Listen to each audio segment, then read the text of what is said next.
Amavasya Purnima Nido, uni Don Pussy Daini, Atute Hijua, Jahai ke Samangre Namia, uni ke Boykate e Jomea.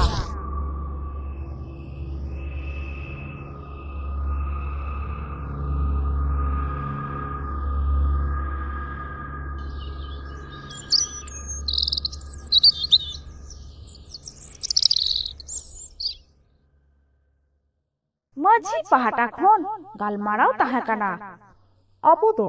sanam koge bon badaya Amavasya Purnima Nido do abo aturina adi duk din kana cheda se Amavasya Purnima Nido do jahai ge bang jahai ge Don Pussy Daini do goi kate e jome kia Ona khatir te Amavasya Purnima Nido hilo tarasing oktor age hor badai hojo lagi tumdak tamak ru idi kate hor koko sabdhan hotoka koa godet iman ko ajom pe aturen sanam hor koge ajom tabon pe tehen do Amavasya Nido kana manmi jom lagi Don Pussy Daini atutei hijua jahai ge samangre nyambona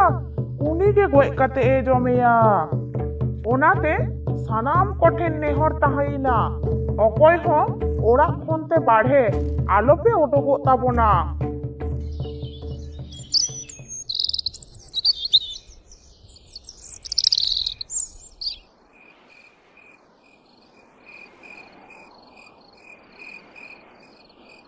Una aturen ge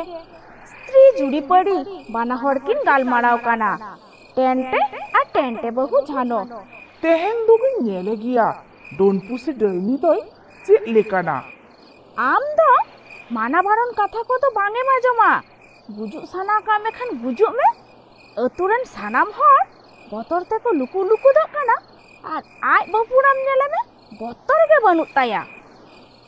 Don Pussy Daini हो मन में जम को लगी अतु से ते hate लेना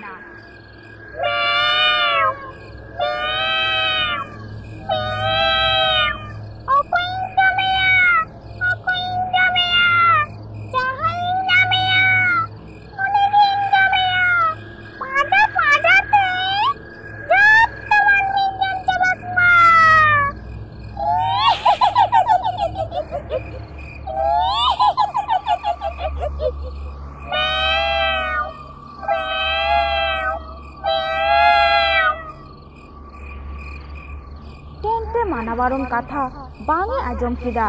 उड़ा खन बाढ़े उडुकिना Don Pussy Daini हो मनमी जम को लगी अतु सेते हेट लेना Don Pussy Daini नेलते टेंटे अडी जोरे बतोडीना ओ Don Pussy Daini तो टेंटे या माया चेपे काते जम गoj के दिया टेंटे बहु तो टेंटे जखन Don Daini Pussy जमे काना उन जखन शिल्पिन रेना फाकते घटी ए कोयक दिसोले दिया जम काते उका डाहारते ही चालाविना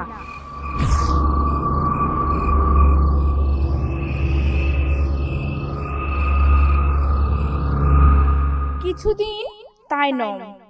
Don Pussy Daini गoj लगी टेंटे बहु अतुरेन आचरेन गाते कुड़ी रुनुदा बहु आ चामटा बहु मेताकिन काना ए ना रुनुदा बहु आर चामटा बहु गापा तिकिन बेरा ओना बीरती बिन गड़ोवना चेत लगी ना तिकिन बेरा बीरती लिंग गड़ोआमा चेत कमी दो मेना तामते ओना दो गापा गिन मेता आबिना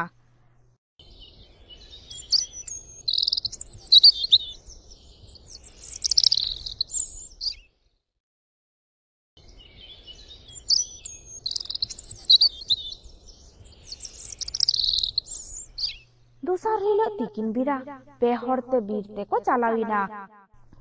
एना बाम मेतालिन कान दो चेत लगी बीरते बोन चालाक काना आदो टेंटे बहुई मेताकिन काना ताहले आजम बिन Amavasya Purnima Nido hilo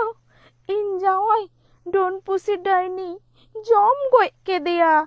इन शिल्पिन ना फाकते कोयो दिसलिदा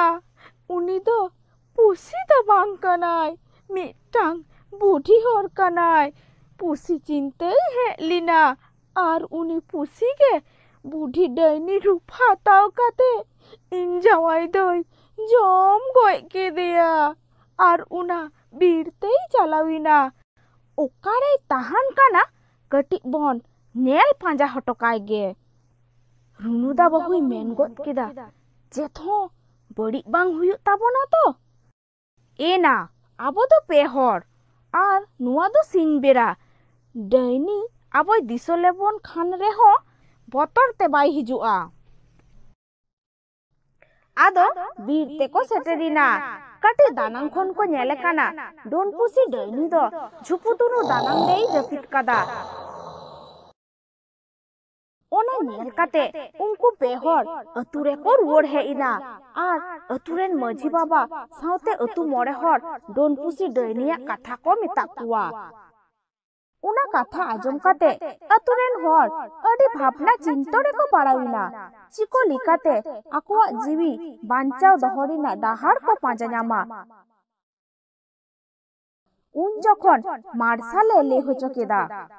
गई गुपी पावरा पीर रे सारी सारजम बुटो दाड़े लातार रे तांत्रिक ओझा जान जाटा हाराम बाबाय ताहान गिया सानाम कोते ओझा जाटा जान हाराम ठेन बोन चालाआ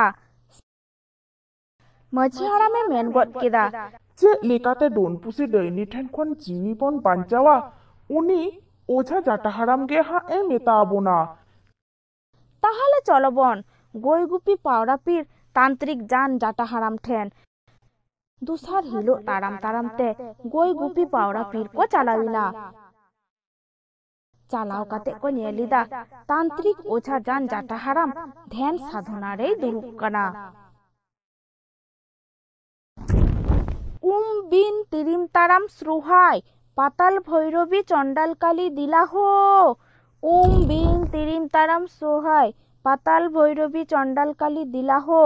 बिन तिरिम ताराम श्रुहाय नेल किदिन एम किदिन झत्तो गेपे बुझो केदा ओझा उनको से कोयक काते ओम पाताल भैरवी चंडाल काली ओम पाताल भैरवी चंडाल काली ओ आपे पे हेत कना चेत लगी पे हे कना मा लगन लगन मितन पे रुनुदाय मेन गो केदा जान बाबा चेत लगी ले हे कना ओना दो आमगे साधनाते नेल काते बांचाव रेना डाहार मेता आले मे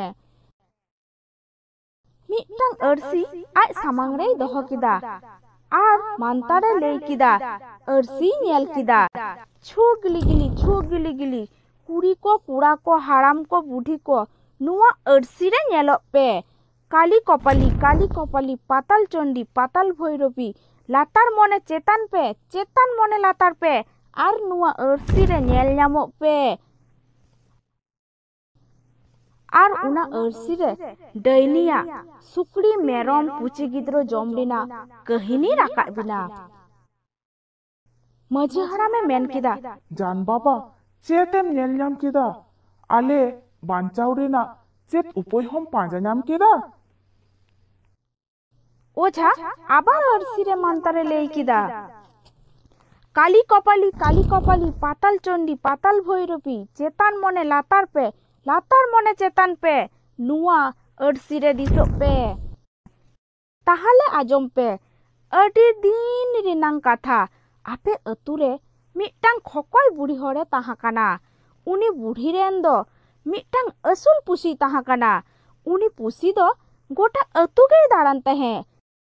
मिद दिन ओना अतु रेगे मिटटांग हाराम मारांग आजारते गय लेना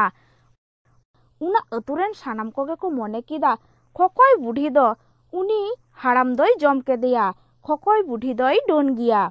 ओना खातिर अतुरेन कटी मातब्बर हर उनी खकय बुढ़ी दो को दाल गय केदेया आर ओना बीर रे को गिडी हटो केदेया खकय बुढ़िया आत्ता जीवी दो उनी असुल पुसी चितान रे चापाड़ हटो केदा ओना खातिर अमाबस्या पूर्णिमा निदो